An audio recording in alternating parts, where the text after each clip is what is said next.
Tori Brennan, and I'm 29 years old. Last Thanksgiving, my father stood in front of 30 relatives and treated me like a misbehaving little kid, all because I had the nerve to ask what my grandmother had left me in her will. Everyone in the room laughed. My face burned so badly I could feel my heartbeat in my teeth, but I didn't look away. I met his eyes and said just 2 words. "All right." The next morning, he knocked on my bedroom door with that smug little smile he wore whenever he thought he had won. "Finally learned your place," he said. Then he looked inside. No clothes, no suitcase, no me. Before he could even call my phone, the doorbell rang. Standing on the porch was the family attorney, pale and shaken, holding a briefcase full of documents my father had never even known existed. "Mr. Brennan," he said quietly, "what exactly have you done? But before I tell you what was inside that briefcase, take a second to like and subscribe, but only if this story truly pulls you in, and drop a comment telling me where you're listening from and what time it is right now. Now let me take you back to last September, to the morning my grandmother passed away and the first domino fell. My grandmother, Eleanor Brennan, passed on a Tuesday morning at Providence Portland Medical Center. She was 87. My mother called me at 6:14 a.m. I remember the exact time because I was already awake, sitting at my drafting table in my 480-square-foot studio apartment, sketching a rain garden for a client in Lake Oswego. Mom's voice sounded fragile, like tissue paper held up to the light. "It's Grandma, Tori. She's gone."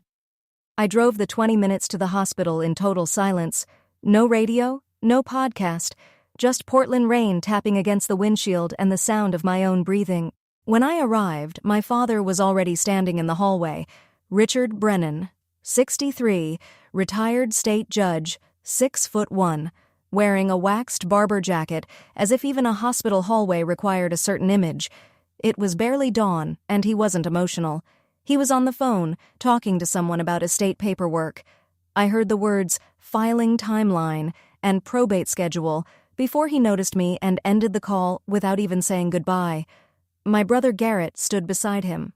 33 years old, dark suit, even in a hospital, one arm around Dad's shoulder like they were posing for a campaign photo. They looked united. A wall. I stood at the far end of the corridor alone, gripping a paper cup of vending machine coffee I never drank.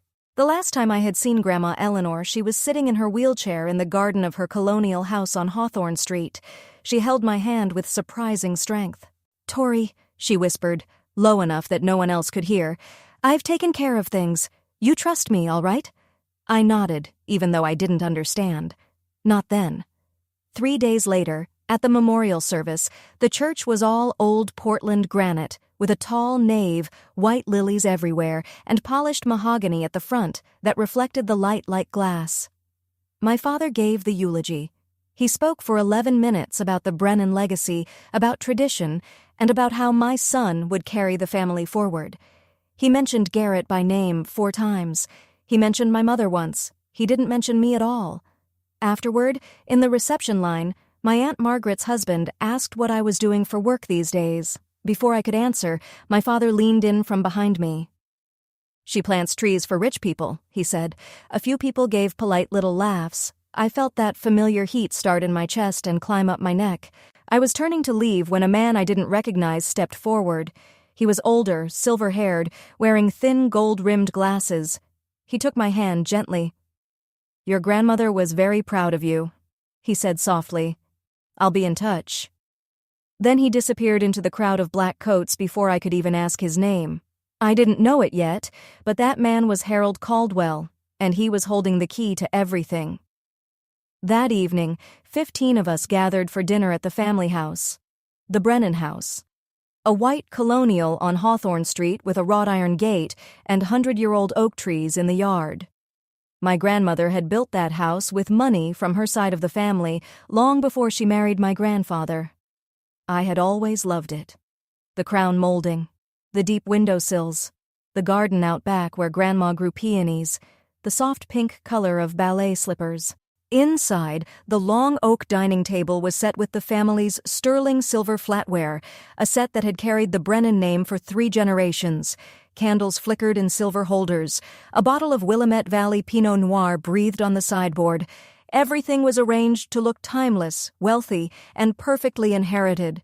Naturally, my father sat at the head of the table. He raised his glass. "Mom left everything for me to manage," he announced, scanning the room. "I'll make sure the family assets go to the right people based on capability." His eyes landed on me. "That means you don't need to worry about any of it, Tori. Complex things aren't really your area." Garrett nodded like a courtroom clerk, agreeing with the judge. His wife, Meredith, adjusted her Mikimoto pearls and said nothing. I set down my fork. "Dad, Grandma told me—" She was confused near the end. He cut in. "Whatever you think she promised you, forget it." My mother, Linda, stared down at her plate. She didn't look up. She never looked up. After dinner, I excused myself and went upstairs to the bedroom I had grown up in. The Frank Lloyd Wright poster I had taped to the wall when I was 16 was still there, its corners curling with age. I sat on the bed and opened the nightstand drawer out of habit. Inside was an envelope that had not been there before. Cream-colored stationery, a faint watermark, my name written on the front in blue ink, in handwriting I would have known anywhere. Shaky but deliberate. Grandma's handwriting. My hands trembled as I picked it up. I opened it slowly, sitting cross-legged on the same twin bed I had slept in from age 5 to 18. Above me, the ceiling fan wobbled the same way it always had. The room smelled like old wallpaper and cedar closet. Inside the envelope were two things. The first was a letter, 2 pages, front and back, written in Grandma Eleanor's hand. The pen had pressed so hard into the paper it left grooves, as if she wanted every word to become something permanent, something physical, something no one could erase with a single keystroke. The second was a photocopy. A partial one, maybe 6 pages from what looked like a much longer document. At the top, the header read, "Irrevocable Trust Agreement, Eleanor M. Brennan, Settler." Halfway down the first copied page, highlighted in yellow, was one line. Beneficiary, Victoria Tori Brennan. I read the letter with tears slipping down my face. "Tori, if you are reading this, then I am gone, and your father is already doing what I knew he would do. I am sorry I could not stop him while I was here.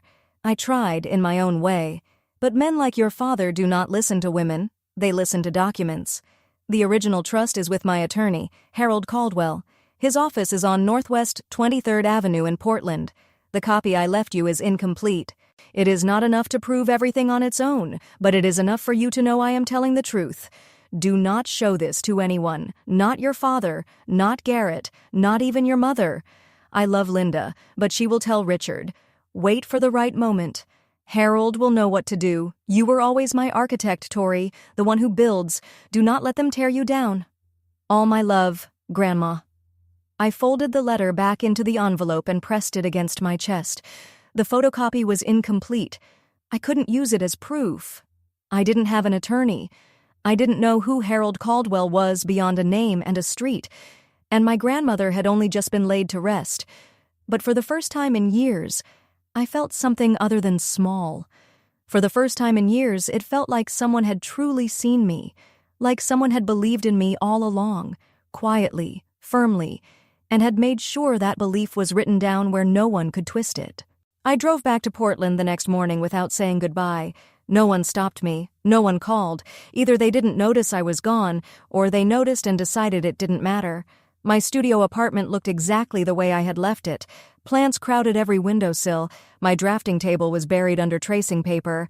A cold mug of tea from 2 days earlier still sat beside the sink. I loved that place, even though it was so small I could almost touch both walls at once if I stretched my arms wide enough. It was mine.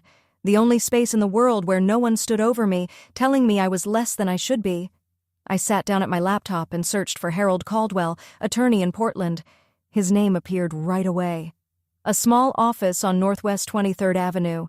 Solo practice, estate planning, and trusts. His photo showed a silver-haired man with wire-rimmed glasses, the same man from the memorial service.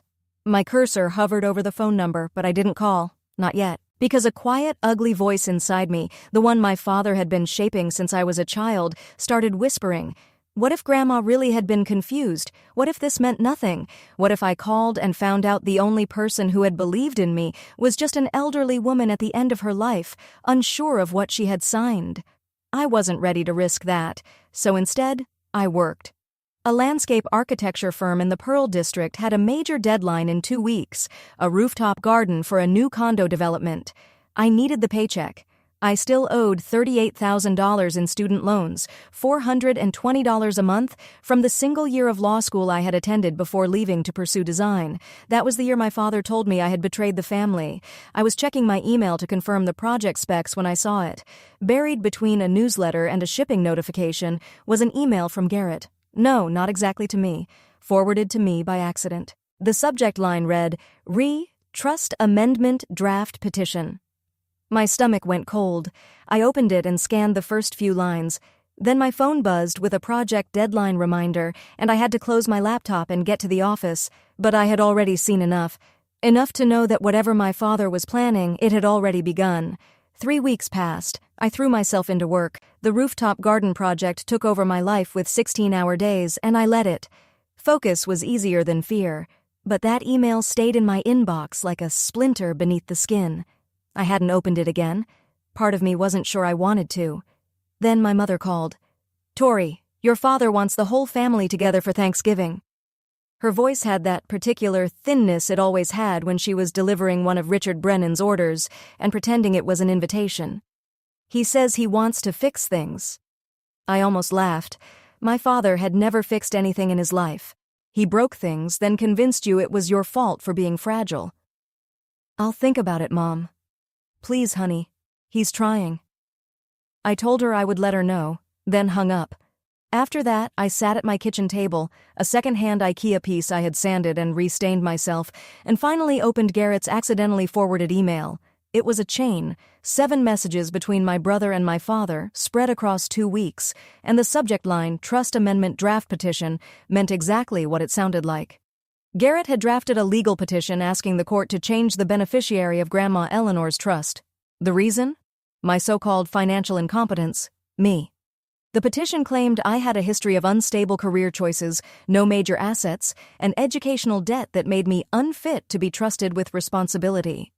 My own brother had written that about me in clean, polished legal language meant for a judge to read, but it wasn't the formal wording that made my vision blur. It was the casual message Garrett had typed at the bottom of the chain.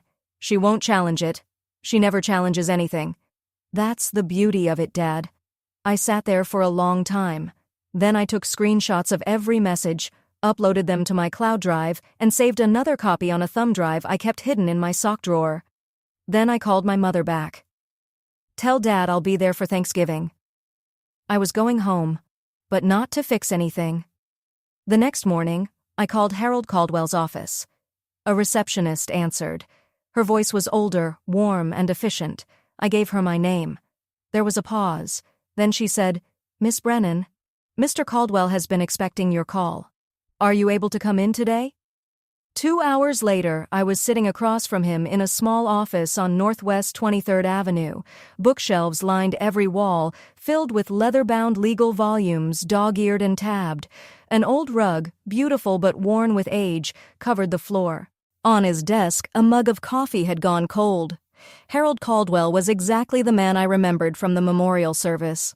Same silver hair, same gold-framed wire-rimmed glasses, same calm, careful way of moving. He looked like a man who had spent his entire career choosing every word with precision.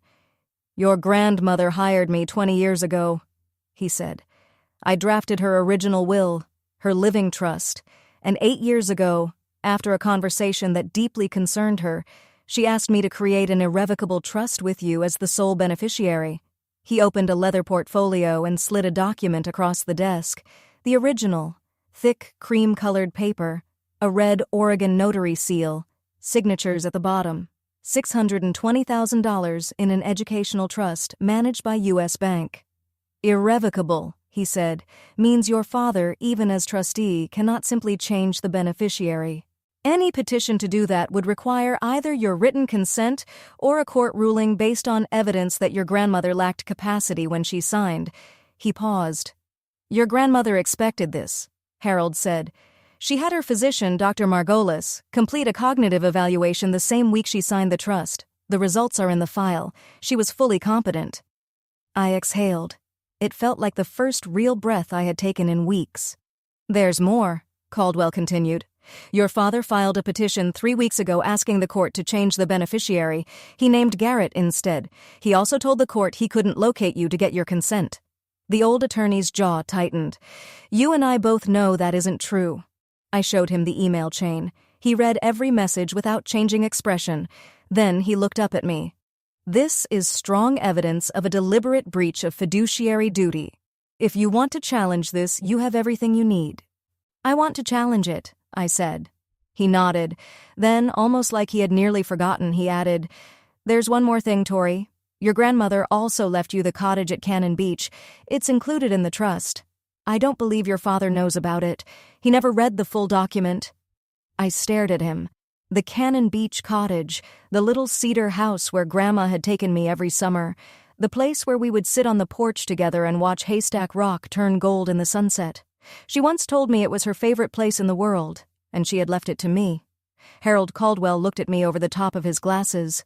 Your grandmother knew exactly what might happen after she was gone, he said, and she spent the last 8 years making sure you would be protected. He closed the portfolio. The question is, when do you want to use this? Thanksgiving, I said. He invited the whole family, 30 people. Caldwell studied me for a long moment. Then he gave one slow nod. The Wednesday before Thanksgiving, I packed a small bag, one change of clothes, my camel wool coat, the nicest thing I owned, bought secondhand from a consignment shop on Alberta Street, a toothbrush, and a manila folder filled with notarized copies. The originals stayed with Caldwell. We had agreed on that. He would keep the master set in his office safe, and I would carry copies, notarized, stamped, and ready to be used if necessary. The originals were for the courtroom. The copies were for the family. I drove south through the Oregon hills as autumn wrapped itself around the highway. The leaves had turned amber and rust, and the sky was that familiar northwest gray, caught somewhere between rain and surrender. The Brennan house appeared through the trees the way it always did. White colonial facade, wrought iron gate, ancient oak standing guard in the yard. From the outside, it looked like something from a postcard. This is what a good family looks like. That was the point. My mother met me at the door. She hugged me a moment too long, the way she always did when she wanted to say something but knew she wouldn't. Your father's in the study, she murmured.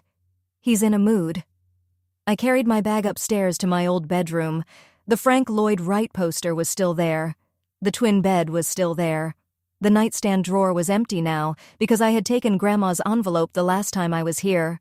From downstairs I heard Garrett's voice, then Meredith's bright, polished laugh, followed by the soft clink of a wine glass. I knelt beside the bed and slid the manila folder under the mattress. Then I walked to the window. The backyard garden was gray and overgrown. Grandma's peony beds had gone wild. No one had cared for them since she became too frail to kneel in the soil herself. The sight of it tightened something in my throat. I pressed my palm flat against the cold glass and whispered, I'm here, Grandma. Downstairs, the Cabernet was open. The granite fireplace crackled. And when I walked into the room, my father didn't bother standing. He looked up from his leather chair and said, Oh, you came. Garrett sat on the sofa beside Meredith, swirling his wine like he had something important to think about. His eyes flicked over my coat, second-hand and slightly worn at the elbows. Still haven't upgraded the car, huh, Tor? I smiled, sat down, said nothing. The next day, 30 relatives would fill the house. My father had organized the largest Thanksgiving gathering in Brennan family history, much bigger than usual. I didn't know why yet, but I had a feeling Richard Brennan never did anything unless he had an audience. Thanksgiving morning, the house filled like a theater before the curtain rose. Cars lined the street by 10.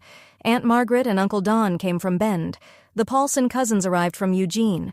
Great-Aunt Judith flew in from Scottsdale. By noon, 32 people were inside the Brennan house, and the noise had become its own living thing. Laughter, glasses clinking, children running through the hallways, the oven timer beeping every 20 minutes. I helped in the kitchen because no one asked me to do anything else. Linda and Meredith sat at the breakfast nook drinking tea while I chopped celery for the stuffing. That felt about right. The family division of labor hadn't changed since I was 12. At 4 o'clock, we sat down to eat. The long oak table in the dining room seated 18. Everyone else was placed at a folding table in the living room beside it. I was seated at the folding table between my 9-year-old second cousin Oliver and an empty chair. My father stood at the head of the main table, beneath the crystal chandelier. The linen tablecloth was bright white, almost like a surrender flag, and the family's sterling silver gleamed under the candlelight. He lifted his glass of Pinot Noir. "This Thanksgiving is special," he said, using that courtroom voice of his, the one that could fill a room and make every sentence sound final. "We lost Mom this year, but the Brennan family continues, and I am especially proud of my son, Garrett, who just won the biggest case of his career." He turned toward my brother. "To you, son." Everyone applauded. Garrett accepted it with practiced humility. A small nod, one hand resting on Meredith's shoulder, just enough modesty to look polished. From the folding table, Aunt Margaret called out, "What about Tori? Any good news, sweetheart?" I opened my mouth. "Tori is still finding her way," my father said, without even looking at me. "She's creative, I'll give her that." A few people laughed politely. But every family needs someone to remind the rest of us what happens when you take the wrong road. Right, Tori? This time, the laughter moved through both tables like a wave. I sat there and took it the way I had been taught to take things since childhood. Back straight, face still, hands folded in my lap. Oliver, my 9-year-old second cousin, looked up at me and whispered, "Are you okay?" I nodded and passed him a bread roll. After the plates were cleared, after half the pumpkin pie was gone, after the port wine had started making people louder and kinder to themselves, my father stood again. The room quieted instantly.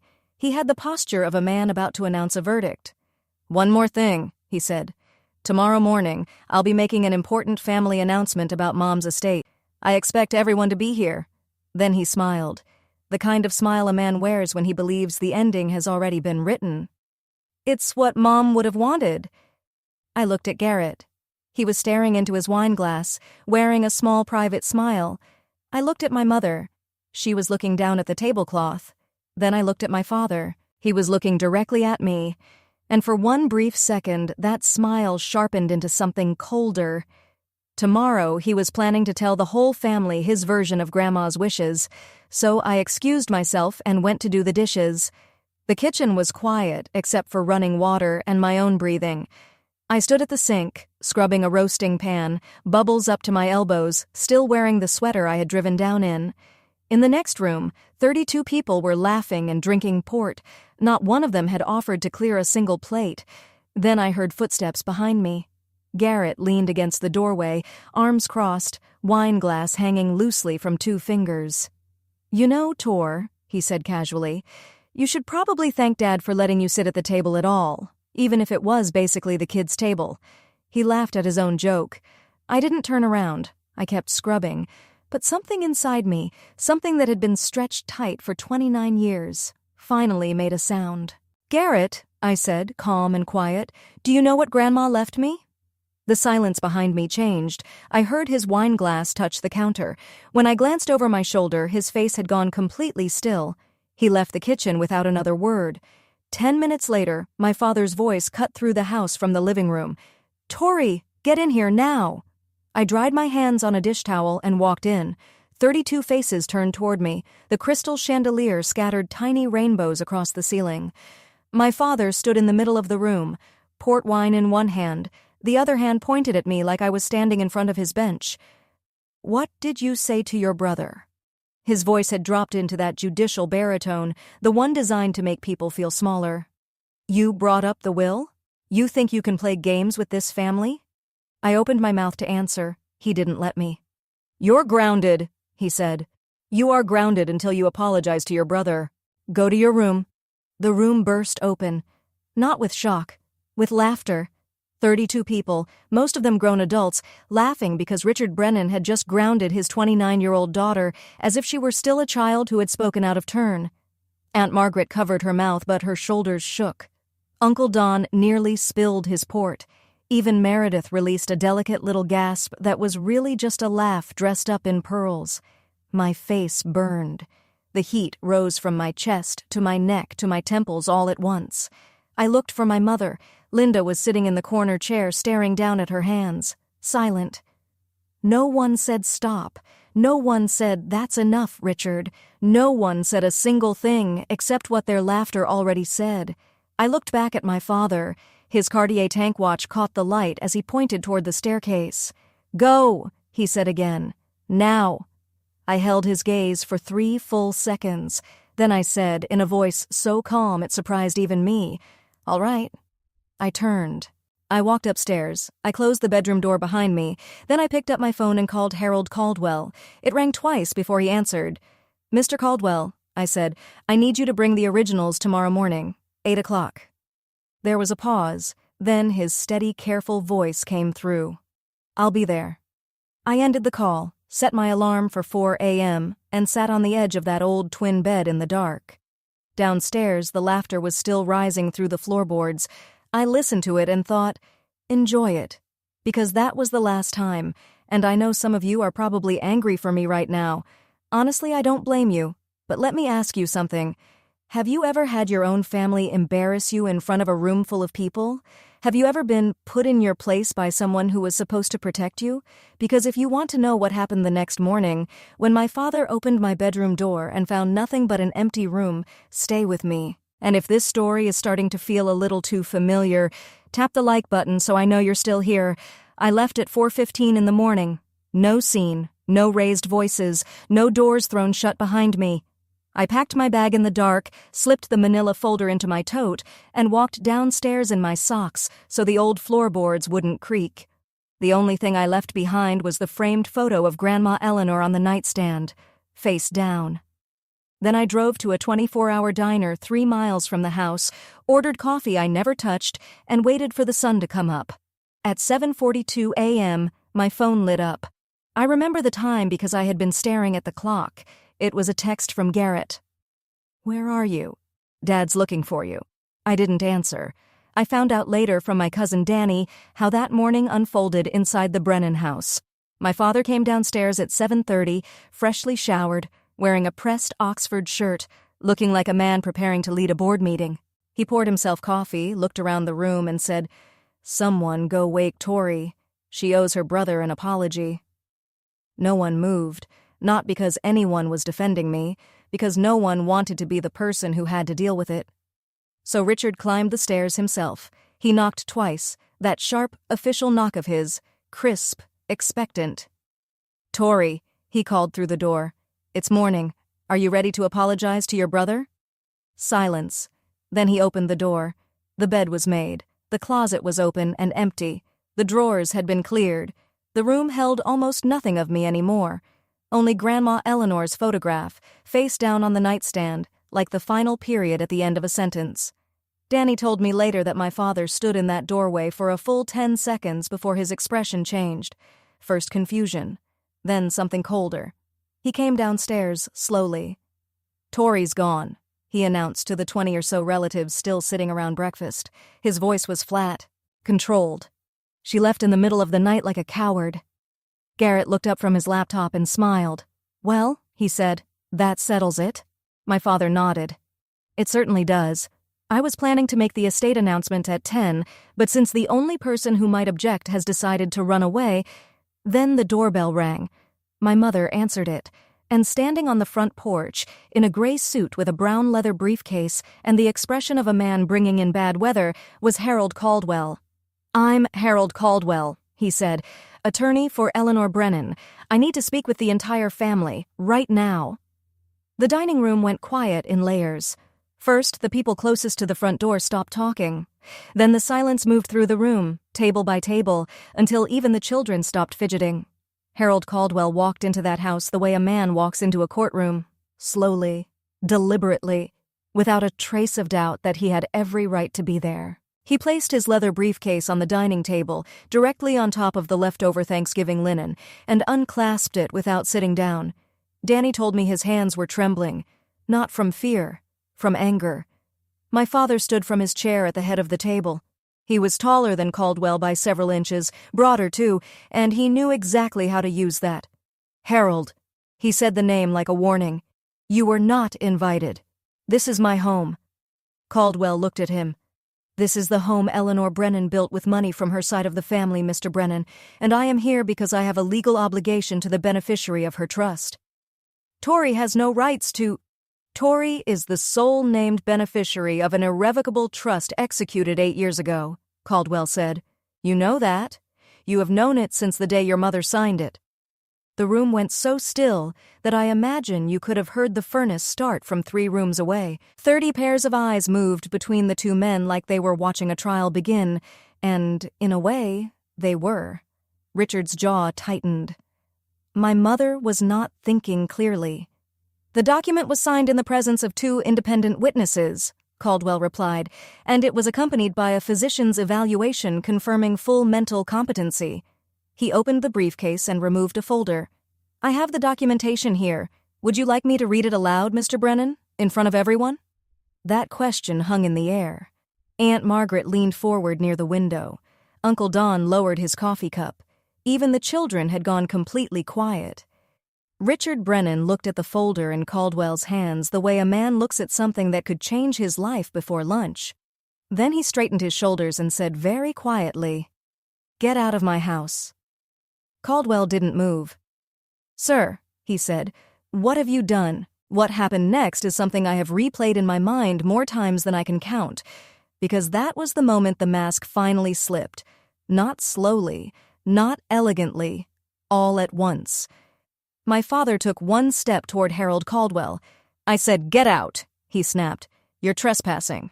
I'll call the authorities.' 'You're welcome to,' Caldwell replied without moving even an inch. 'And when they arrive, I'll show them the petition you filed with the court 3 weeks ago, the one where you claimed you couldn't locate the beneficiary of your mother's trust.'" He paused. "The same beneficiary whose phone number you have, whose address you have, who was sleeping under this roof last night."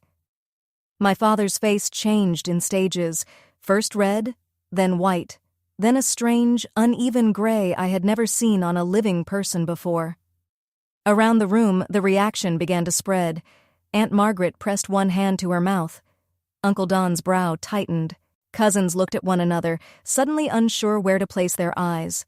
That was when Garrett stood, my brother, the golden child, the attorney, the one who always knew how to find the right angle. He stepped forward with both hands raised, using that smooth, calming gesture he had probably practiced in front of a mirror. "Mr. Caldwell," Garrett said carefully, "I appreciate your concern, but any documents you're referring to can be challenged through the proper legal—" "You drafted the petition, didn't you, Mr. Brennan?" Caldwell turned to face him. His voice was quiet, precise, sharp enough to cut through the room without ever rising. "You prepared a filing to change the beneficiary of an irrevocable trust on behalf of your father, who is also the trustee. I have the emails." Garrett's composure didn't break. It disappeared. 1 second, he was the confident attorney everyone admired. The next, he was a man standing there with his mouth slightly open, his eyes darting, quickly and unmistakably, toward our father. "Dad," he said under his breath, "we need to talk privately." Richard didn't even look at him. "No," he said, "I have nothing to hide." Then Aunt Margaret stood from her chair. When she spoke, her voice carried the kind of authority that only comes from watching a family pretend for too many years and finally deciding she was done pretending with them. "Richard," she said, "let the man speak." A low murmur moved through the room. It wasn't loud. It wasn't open rebellion, but it was there, like the first crack spreading across ice before the whole surface gives way. My father looked around the room, and I think for the first time he realized something. The audience he had gathered for his performance was no longer completely on his side. "This is absurd," he said, but his voice had changed. That deep courtroom tone was gone. Now it sounded thinner, smaller, almost fragile, and then my father did what my father had always done whenever he felt control slipping from his hands. He pushed harder. "Everyone listen to me." He raised both hands, palms out, like he was restoring order in his own courtroom. "This man," he said, pointing at Caldwell, "was hired by my mother years ago when she was already not herself. He has been filling Tori's head with nonsense. This is a family matter, and I will not have an outsider." "Richard." Caldwell's voice cut through the room. I served your mother for 20 years. I am not an outsider, and I am here because you violated the terms of a legal instrument you swore, as trustee, to uphold. Out. My father's voice cracked on the word. He pointed toward the door. Get out of this house right now, or I will have you removed for trespassing. Caldwell looked at him for a long moment. Then he closed his briefcase with one deliberate click, tucked it under his arm, and nodded, not in defeat, in recognition, like a chess player who had already seen the next 3 moves. I'll leave, he said calmly, but I'll be back at 2 o'clock this afternoon for the formal reading of Eleanor Brennan's estate, which you scheduled yourself, Mr. Brennan. It's on your own calendar. He paused in the doorway. And I won't be coming alone. The front door closed behind him with a soft click. My father turned back to the room. 30 faces stared at him, some confused, some uncomfortable, a few, like Margaret and Danny, openly skeptical now. He smoothed his shirt, adjusted his watch, put his expression back together the way a man straightens a painting after an earthquake. I'm sorry you all had to see that, he said. Tori has found some second-rate attorney to create problems. That's what she does. She runs from responsibility, then causes disorder from a distance. He shook his head with practiced disappointment. This afternoon, I'll read Mom's will properly and everything will be clear. I promise you that. Garrett, who had been standing frozen near the sofa, sat back down and pulled his laptop onto his knees. His fingers moved quickly. Deleting something, I would later realize. Emails. The room slowly exhaled. People returned to their coffee, to their conversations, to their children. The crisis had only been delayed. Richard Brennan still believed he was in control. 2 o'clock was 5 hours away. On the mantelpiece, my grandmother's Waterford crystal anniversary clock counted each second like it knew exactly what was coming. I was parked outside a Stumptown Coffee on Division Street, watching the rain draw crooked lines down my windshield. My car was a 2014 Honda Civic with 147,000 miles on it and a small dent in the rear bumper from a parking garage back in college. It wasn't the kind of car anyone noticed. And that morning, being unnoticed was exactly what I needed. My laptop sat open on the passenger seat. At 8:17 a.m., I had sent a formal email to the Trust Management Division at U.S. Bank requesting written confirmation that I was the beneficiary of the Eleanor M. Brennan Irrevocable Trust. At 9:41, the reply came from a trust officer named Patricia Langley. Dear Miss Brennan, this is to confirm that you are the sole named beneficiary of the Eleanor M. Brennan Irrevocable Trust account. The trust corpus of $620,000 remains intact and has not been distributed. A petition to amend the beneficiary designation was filed on October 14th by the current trustee, Richard A. Brennan, but has not been approved by the court. No distributions can be made without your written authorization. I read it once, then again. Then a third time, just to let the words settle into my bones. After that, I saved it, backed it up, and drove to the FedEx office 2 blocks away to print a copy. At 11:15, Caldwell called. He asked me to leave, he said, with just enough dryness in his voice to almost sound amused, and threatened to involve the authorities. I know, I said. Danny texted me. 2 o'clock, Tori. I'll park on the next block. You go in first. I'll follow. Okay. There was a pause. Are you sure about this? He asked. Once this happens, things won't go back to the way they were. I looked out at the rain. A woman passed by the car holding a little girl's hand. They stepped through puddles together, laughing at something I couldn't hear. There was something painfully simple about it, the kind of ordinary happiness that belongs to people who feel safe. I've been going back my whole life, Mr. Caldwell, I said. Every holiday, every phone call, every time I swallowed words I should have said out loud, I'm finished doing that. Then I'll see you at 2. I ended the call and opened the mirror on my sun visor. The face looking back at me was pale, tired, but certain. Absolutely certain. I zipped my coat and checked the folder one last time. Notarized trust copy, printed bank confirmation, screenshots of the email chain saved with timestamps, Grandma's handwritten letter. Everything was there. Everything was real. Then I started the engine. Inside the Brennan house, the morning stretched thin like a rubber band pulled too far. Danny told me later what it felt like from the inside. After Caldwell left, the easy Thanksgiving mood had soured. People were still talking, still pouring coffee, still picking at leftover pie, but now every conversation had something underneath it, the kind of tension where people talk about the weather while everyone is really thinking about the ground shaking beneath their feet. Aunt Margaret caught my mother in the hallway near the guest bathroom. "Linda," she said quietly, "is Richard sure everything is in order? That attorney this morning didn't look like a man who came here to bluff." My mother's eyes were red around the edges. "I don't know, Margaret," she whispered. "Richard doesn't tell me about the finances. He never has." Margaret looked at her for a long moment. She didn't say anything. And somehow, from Margaret, that said more than a speech ever could. In the kitchen, Danny pulled out his phone and texted me. "Are you okay? What's going on?" I replied, "I'm okay. I'll be there at 2. Please stay in the room when I arrive." He answered almost immediately, "I'm not going anywhere." Meanwhile, inside my father's study, the room with the leather chair, the legal books arranged on mahogany shelves, and framed photos of Richard shaking hands with Oregon officials, my father was making phone calls. Danny heard him through the door. With every failed attempt, his voice got louder. It was the Friday after Thanksgiving. Every attorney's office in Portland seemed to be closed or sending calls straight to voicemail. Richard Brennan, former state judge, couldn't get a single lawyer on the phone. Garrett appeared in the study doorway.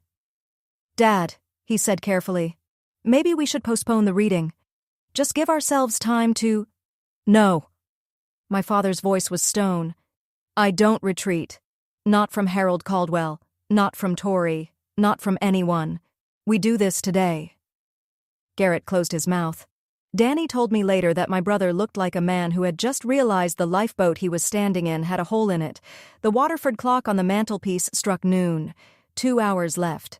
At 12:30, I walked into Harold Caldwell's office one final time before everything changed.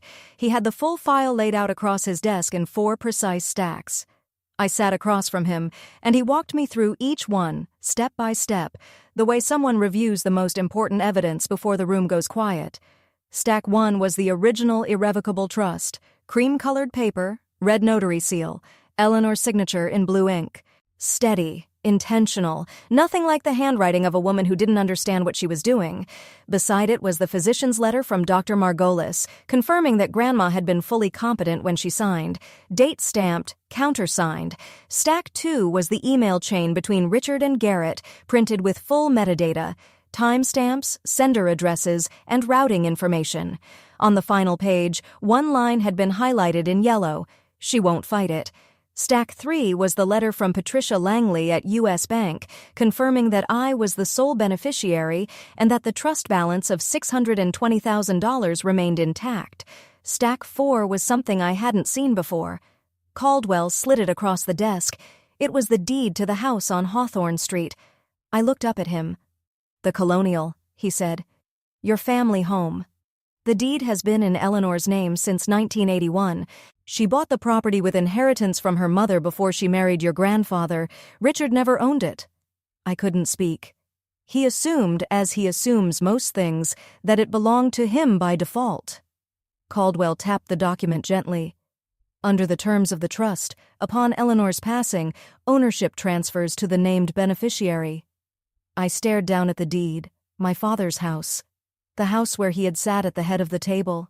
The house where he had embarrassed me in front of 30 people. The house where he had built his entire little kingdom of authority. It had never been his. "He doesn't know this," I said. "No," Caldwell replied. "He never read the full trust document. He read the first 3 pages, the ones naming him trustee, and stopped." Of course he had. Richard Brennan had never needed to read the fine print. He believed he was the fine print. He believed he was the final word. At least, he always had. I gathered the 4 stacks into the manila folder.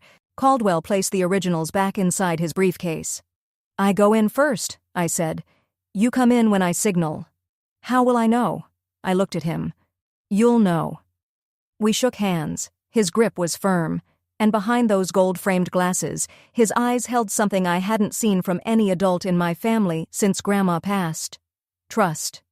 At 1:45, I drove down Hawthorne Street for the second time in 24 hours. The rain had stopped. A thin November sun pushed through the clouds, turning the wet pavement into a mirror.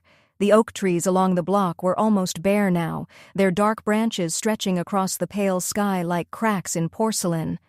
I drove slowly, not because I was stalling, because I was remembering. This was the street where Grandma Eleanor had taught me how to ride a bike, the sidewalk where she walked me to school during the year my parents were too busy to notice I needed someone, the front yard where she had knelt beside me in the dirt and shown me how to move a seedling without damaging its roots. "The secret," she had said, pressing my small hand into the soil, "is to take the whole root ball. You don't leave any part of yourself behind." My phone buzzed. "Linda." I pulled over and answered. "Tori, where are you?" My mother's voice was tight, pleading. "Your father is furious. Just come home and apologize, and this can all be over. Please." "Mom," I said, "I am coming home, but not to apologize." There was silence. Then, in a very small voice, she asked, "What are you going to do?" "The right thing." Then I hung up. I parked on the block behind the house, right beside Caldwell's silver sedan. He was sitting in the driver's seat with his briefcase on his lap and his reading glasses on. When he saw me through the windshield, he gave one quiet nod. I got out of the car wearing my camel coat, the canvas tote over my shoulder, the manila folder tucked inside. My hands were steady. The gate was open. The front door was unlocked. From inside, I could hear voices, the low hum of 30 people gathered together, waiting for Richard Brennan to explain how the world was supposed to work. I walked up the porch steps my grandmother had built and pushed the door open. Instead of entering through the front, I slipped in through the kitchen and stopped in the hallway, just out of sight of the living room. Through the archway, I could see exactly what my father had arranged. The living room had been turned into a stage. Chairs had been pulled in from the dining room, the den, even the porch. They were all facing the fireplace like rows in a small chapel. 30 people sat waiting, and at the front stood Richard Brennan in his pressed Oxford shirt, his tortoiseshell reading glasses resting on his nose, the same pair he used to wear on the bench. In his hand was a single sheet of paper. He held it like a verdict, high enough for everyone to see, low enough that no one could actually read it. "Thank you all for being here," he said. "As you know, my mother's passing left certain matters to be handled. I've reviewed her wishes carefully with Garrett's input, and I want to share the distribution plan she intended." He paused, letting the room settle around him. No one spoke. "The family trust will be consolidated under my management. The educational fund, $620,000, will be transferred to Garrett so he can oversee it for the next generation." He glanced around, checking the effect of his words. "As for Tori..." A small, merciful smile touched his mouth. "Mom wanted her to receive a gesture of goodwill. $5,000. A few people nodded with soft, sympathetic expressions. Meredith placed her hand on Garrett's arm. Garrett lowered his eyes in a display of humility so polished it looked rehearsed. "Are there any questions?" my father asked. From the hallway, I took one breath. Then I pulled the manila folder from my tote and stepped into the room. Behind me, the front door opened quietly. Harold Caldwell walked in. Now picture this for a second. You walk into a room filled with your relatives. Your father has just told all of them that your grandmother valued you at $5,000. He is holding one sheet of paper like it gives him power over everyone in the room. And you are standing there with the truth in your hands. What would you do? Tell me in the comments. And if you haven't subscribed yet, now is the moment, because what happened next in that living room became something my family never forgot. Every head turned. 32 faces looked at me, some surprised, some confused, a few genuinely relieved to see me.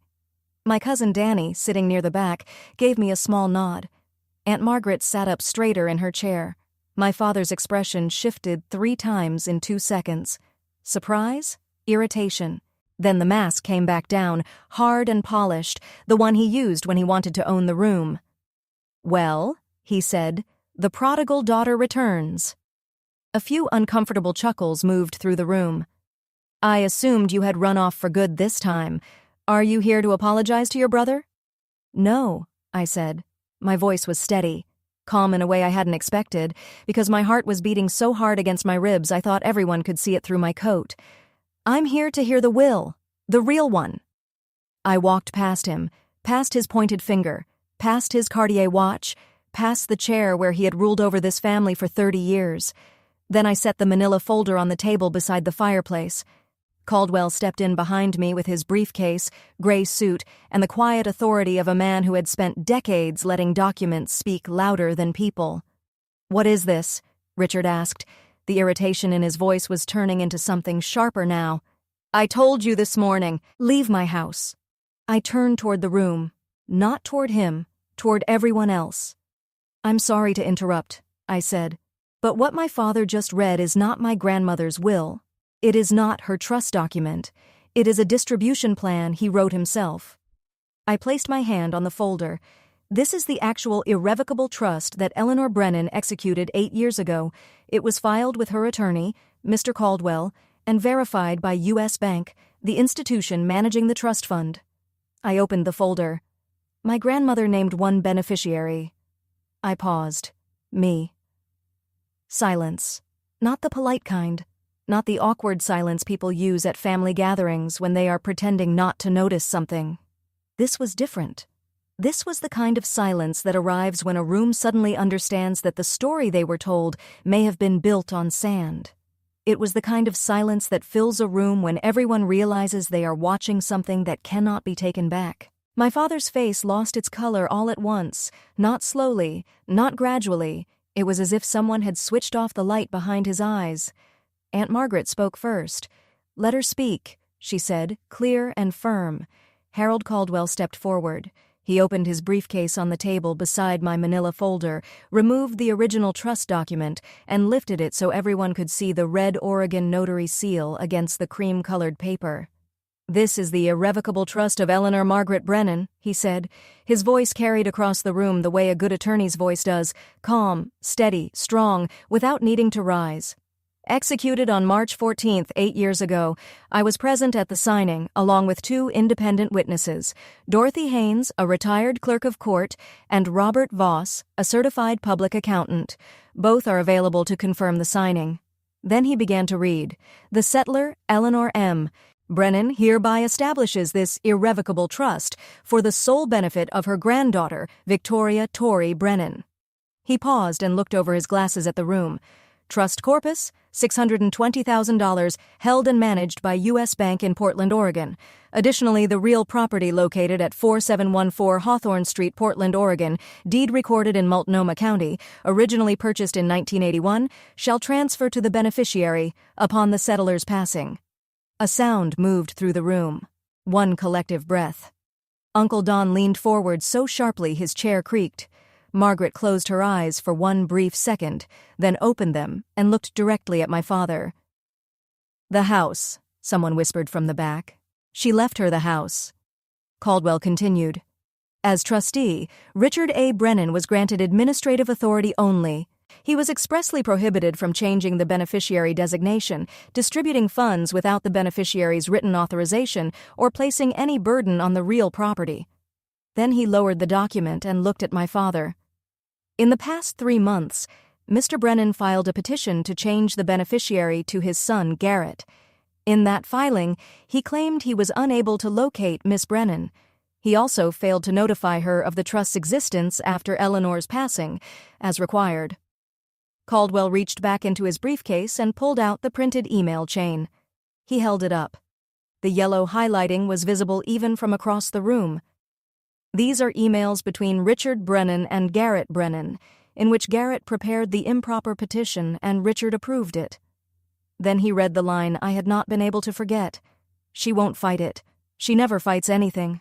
That's the beauty of it, Dad." The entire room turned toward Garrett. My brother sat perfectly still, one hand frozen on Meredith's arm. His face had gone pale. Meredith slowly and carefully slipped her arm out from beneath his hand, then folded both of hers neatly in her lap. Aunt Margaret shook her head. Uncle Don muttered something under his breath. Then Danny stood from his chair in the back row and walked forward. He didn't say anything. He simply stood beside me. Present. That was enough. My father opened his mouth, closed it, opened it again. "She was confused," he said, but the words sounded thin now, worn down, used too many times. "My mother didn't understand what she was signing." Caldwell answered immediately. Your mother's physician, Dr. Helen Margolis, conducted a cognitive evaluation the same week the trust was signed. The results are documented and included in this file. He placed the medical report on the table. Eleanor Brennan scored in the 93rd percentile for her age group. She was fully competent. The room went quiet again.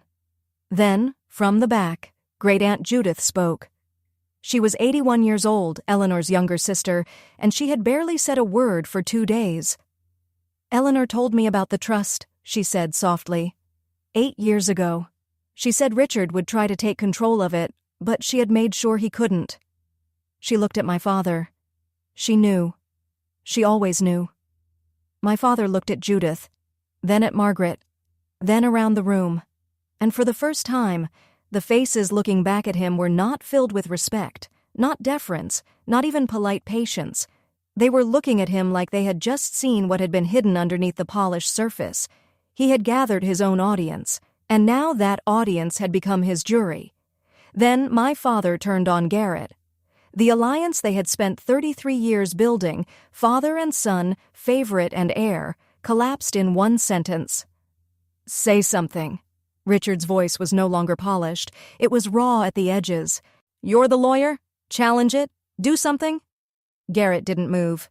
He sat on the sofa with his laptop still resting on his knees. When he spoke, his voice was so low that only the front rows could hear him clearly. "Dad," he said, "irrevocable means irrevocable. You can't just challenge it because you don't like the result. I told you that from the beginning. You told me you'd handle it." My father's hand came down on the back of a dining chair so hard the nearest cousins startled. His knuckles tightened around the wood. "You said she would never find out." And there it was. In front of 30 witnesses, my father had just confirmed everything Harold Caldwell had laid out. Garrett had warned him there was a risk. Richard had pushed forward anyway. And both of them had put it in writing, believing I was too quiet, too tired, too trained to ever stand up for myself. The port glass Richard had been holding, the same kind of glass he'd been sipping from the night before when he humiliated me in front of everyone, slipped from his hand and broke against the hardwood floor. Dark red wine spread slowly across the boards, creeping toward the edge of the Persian rug. No one moved to clean it. Then something changed. My father's posture shifted. The anger drained from his face, and in its place came a version of him I knew too well, the version he used on my mother, on me. On anyone who had ever managed to corner him with the truth. His voice softened, his shoulders lowered. He turned toward me with eyes that looked almost wet. "Tori, sweetheart." That word, sweetheart, landed between us like something fake, trying to pass for something valuable. "I was only trying to protect the family's assets," he said gently. "You're young. You don't have experience handling this kind of money. I was doing it because I love you." I looked at him, at the man who had made my career sound small, the man who had placed me at the side table like an afterthought, the man who had treated me like a child at 29 in front of every relative I had, the man who had told a court he could not locate me while I was sleeping under his own roof. I let the silence sit for 3 full seconds. Then I said, "You didn't do this because you love me, Dad. You did it because you've never believed a daughter should receive the same respect as a son. And that isn't love. That's control." My mother stood. I hadn't noticed she was crying, but her face was wet and her hands were shaking. She looked at my father, the man she had spent 35 years standing quietly beside, and said in a voice that trembled but did not collapse, "You owe her an apology, Richard. You've owed her one her entire life." The whole room seemed to hold its breath. My father looked at my mother like she had spoken a language he didn't understand. Then he looked at me, then at the 30 faces watching him. He said nothing. He turned, walked into his study, and closed the door behind him. In the minutes that followed, the room changed. Not the furniture, the people, the invisible lines of loyalty that had shaped every Brennan family gathering for as long as I could remember, shifted quietly and permanently, like the ground moving beneath a house that had always pretended it was solid. Aunt Margaret reached me first. She pulled me into a hug that smelled like Chanel No. 5 and coffee. Close to my ear, she whispered, "Your grandmother would be so proud of you right now, sweetheart. So proud." Danny squeezed my shoulder. "I always knew you were the strongest one in this family," he said. "You just never had to prove it before." Cousins I hadn't spoken to in years came forward. A handshake, a nod, a quiet, "I'm sorry, Tori." Not everyone did. Some stayed seated, uncomfortable, staring down at the floor. A few stood and left, not as a protest, but in the way people leave a room after something has been revealed and they don't know what to do with it. Then Garrett rose from the sofa. He didn't look at me. He took Meredith's arm and started toward the front door. Meredith stopped in the hallway for 1 second, reached up, and unclasped the Mikimoto pearls she had been wearing all weekend like proof of status. Then she dropped them into her coat pocket. It was as if she wanted to make herself smaller, less visible, less connected to what had just happened. Harold Caldwell was already placing the documents back into his briefcase. "I'll file the petition to remove Mr. Brennan as trustee first thing Monday morning," he told me. "The court process should take approximately 30 days. "In the meantime," Caldwell said, "the trust is frozen. No distributions, no changes." I nodded. The living room was slowly emptying now. The Thanksgiving linen on the table was wrinkled and stained with spilled port.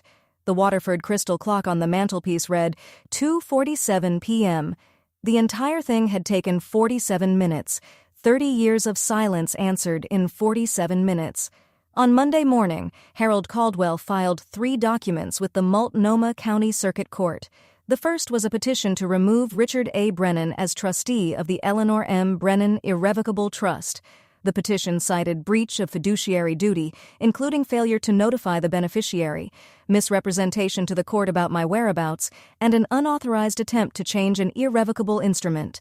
The second was a formal request to appoint Caldwell as interim trustee until I could choose a permanent replacement.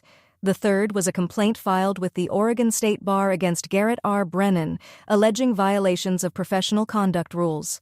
Specifically, that he had drafted a false petition meant to benefit an immediate family member while concealing a serious conflict of interest.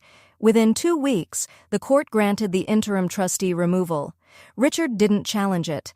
His own attorney, a man named Foster from a mid-sized firm in Lake Oswego, whom he had finally managed to reach the following Monday, gave him the answer no one else had been able to force him to hear. "Irrevocable means irrevocable, Judge Brennan," Foster reportedly told him, "and the email evidence is extremely damaging. If you fight this, you'll lose, and it will cost you a fortune just to discover what you already should know." The $620,000 educational trust was transferred into an account in my name at U.S. Bank. Patricia Langley, the trust officer, called me personally to confirm it. The deed to 4714 Hawthorne Street was updated. My name replaced Eleanor's as the owner. The colonial house, the wrought iron gate, the oak dining table, the garden where my grandmother had grown peonies. It was mine.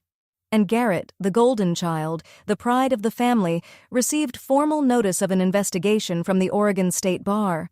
The process would take months, but the result had already started taking shape. A 6-month suspension of his license for ethical violations. His biggest client, a commercial real estate firm, ended their relationship with him within days of the complaint becoming semi-public. Quietly, Garrett moved into corporate consulting, a role that didn't require an active bar license, and conveniently, no courtroom appearances. My father called me once, 3 days after the filings. I answered because even then, even after everything, some part of me thought maybe he would finally say the words. He didn't. "You've torn this family apart," he said. "No, Dad," I replied. "You did that. I just brought the proof." He hung up. I haven't heard from him since. 2 weeks after the court order, I drove to Hawthorne Street with one key on a plain brass ring. Caldwell had handed it to me across his desk. "It's yours," he said simply, and for some reason those 2 words broke through me more deeply than anything else had. I parked on the street. The oak trees were completely bare now, their branches stretching across the December sky like black lace. The wrought iron gate opened with the same creak I had heard 10,000 times before. The porch steps, the ones Grandma Eleanor had replaced in 2009, cedar laid over the old pine, still held her faded green welcome mat with the fern pattern. I turned the key. The door opened into the foyer. And the first thing that reached me was the smell, wood polish, old books, a faint trace of lavender from the sachets my grandmother kept tucked inside every closet. The house was quiet in a way I had never known, My father's presence had always been the loudest thing here, his voice filling rooms, his opinions taking up every conversation, his certainty pressing against the walls. But without him, the house felt different. It felt like it could finally breathe, like it was resting. I walked through each room slowly. The living room, where 30 people had watched my life change. The dining room, where the oak table still carried faint water rings from port glasses. The kitchen, where I had scrubbed a roasting pan alone while my family laughed in the next room. Then upstairs. My old bedroom, the poster, the twin bed, the nightstand with the empty drawer, Grandma's master bedroom, her reading chair by the window, a small stack of novels on the side table, a pair of glasses she would never wear again. Then I went to the garden. I stood at the back door and looked out at what had once been Eleanor Brennan's pride. The peony beds were brown and tangled now, bordered by overgrown boxwood. The stone path she had laid by hand was almost hidden beneath fallen leaves. The birdbath was empty. I knelt down, pressed both palms against the cold soil, and closed my eyes. "I'll fix it, Grandma," I whispered. "I'll bring it back." And somehow, with grief in my chest, love in my hands, and good earth under my fingertips, I knew I would. A week later, on a Saturday morning cold enough to see my breath, I drove 90 minutes west to Cannon Beach. I hadn't been there in 6 years. The last time was the summer before Grandma's health began to fade. The two of us had sat on the porch of the cedar cottage, drinking chamomile tea and watching Haystack Rock glow amber in the sunset while the tide pulled back, leaving the sand shining behind it. She had said, "This is my favorite place on earth, Tori. When I'm gone, I want someone who loves it to keep it." Back then, I thought she was just being sentimental. She wasn't. She was being exact. The cottage looked smaller than I remembered, or maybe I had simply grown. Weathered cedar shingles. A porch wrapping around 2 sides, salt air so thick it settled on my tongue. The key, another plain brass one from Caldwell, turned smoothly in the lock. The door opened and the cottage still smelled like her. Lavender, old paperbacks, that faint, sweet scent of cedar walls in winter. On the kitchen table sat a wooden box. It wasn't hidden. It had been placed there on purpose, as if she had known exactly who would walk through that door and exactly when. I lifted the lid. Inside was a stack of photographs. Grandma and me, from age 5 to 22, all taken at that cottage, planting beach grass in the dunes, building a driftwood fort, standing in matching rain boots on a stormy July afternoon, both of us smiling like we had just won the world. Beneath the photographs was a letter. This one was short, just a few lines. "Tori, if you are reading this, then you were brave enough. I knew you would be. This house is yours. It always was. I was only keeping it warm for you. Start over here if you need to, or come here when the world becomes too much. Either way, it is waiting. I am so proud of you. Always, Grandma."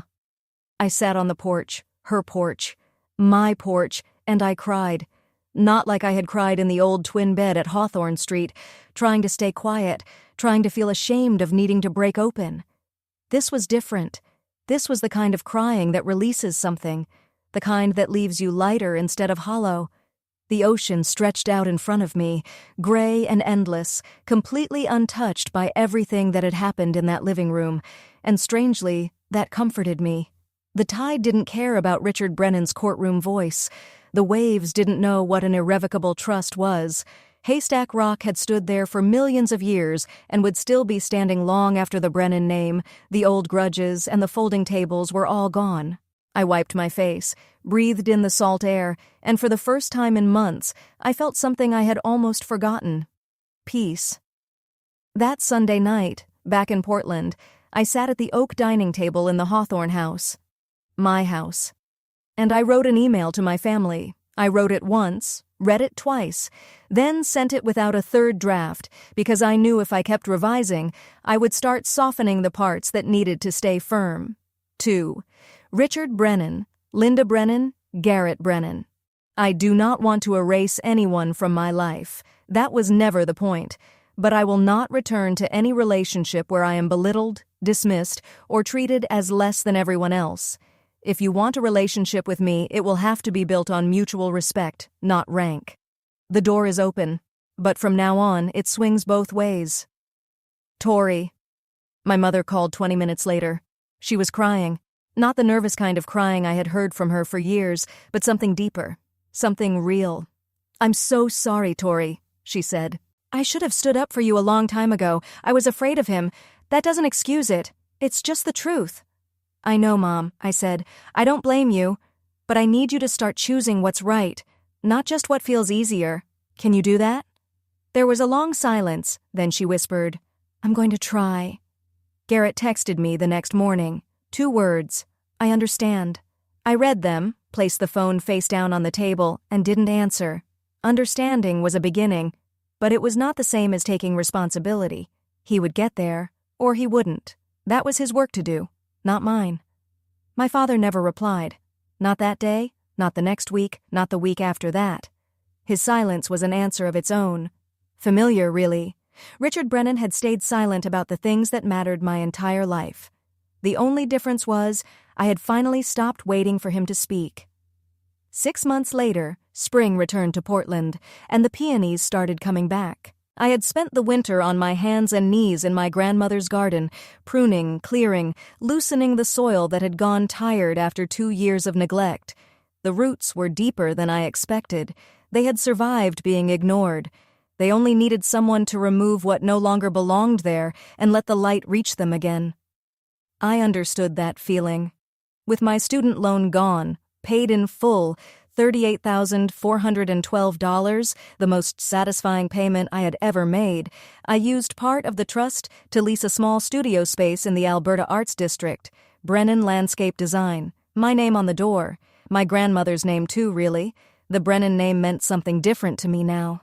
The Hawthorne house became both my home and my office. I turned the downstairs study, Richard's old throne room, the one with the mahogany shelves and leather chair, into a design studio. I replaced his legal books with plant identification guides. I filled the shelves with soil samples, seed catalogs, sketches, and plans for gardens that hadn't been built yet. It felt right. It felt like rewriting the room. Danny came by on weekends to help with the garden.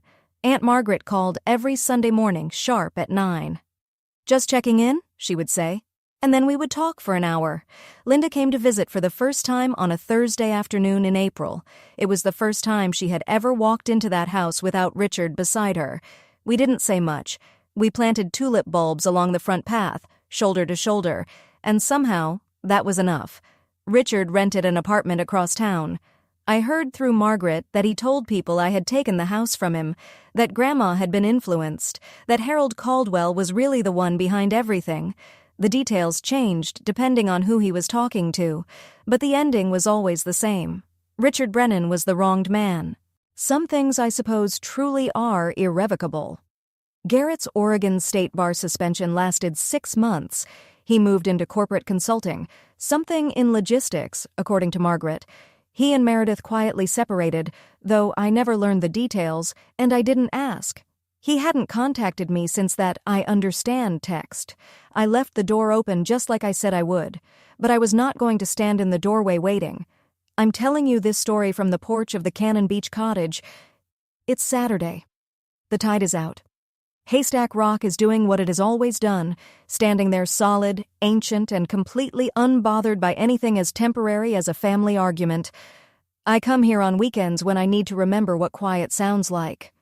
The cottage is almost exactly the way Grandma left it, except I added a small herb garden near the front steps. Rosemary, thyme, lavender, the kind of plants that grow stronger when the wind pushes against them. I'm not telling this story to tell you what to do. I don't believe anyone can do that.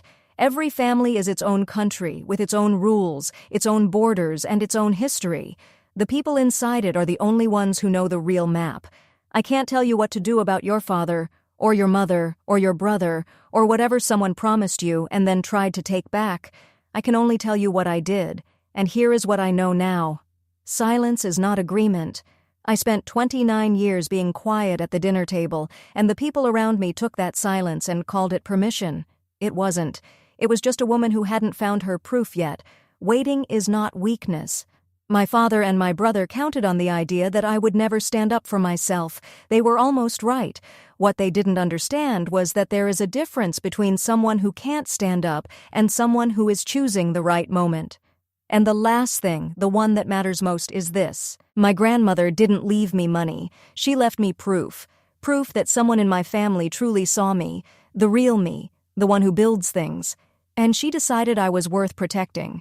Not with vague promises, not with pretty words, but with documents, with planning, with the kind of love that hires an attorney and thinks 8 years ahead. That was the inheritance that changed my life. Not the $620,000, not the houses, the knowledge that I was worth the effort. I still have the Frank Lloyd Wright poster. It hangs on the wall of my studio now, behind my drafting table, with the edges still curling. I look at it every morning and think about the girl who taped it to her wall at 16, the girl who wanted to build beautiful things and was told that would never be enough. She was enough. She had always been enough. She just needed the paperwork to prove it. One early morning, I was in the hawthorn garden. The soil was damp from the rain the night before, and the air smelled the way Oregon air smells in spring, green, clean, full of that quiet promise that comes when living things decide to grow again. I was on my knees in the dirt, planting peonies, the same variety my grandmother used to grow, Sarah Bernhardt. She's dramatic, Grandma always said. She's pink, and she lasts longer than anyone expects. Grandma had a sense of humor about everything, even flowers. I placed the roots into the earth and covered them with soil. Then I pressed it down gently, firmly, exactly the way she taught me. The whole root ball, nothing left behind. The sun cleared the roofline and spilled across the garden in long gold bars. Somewhere inside the house, my coffee was getting cold.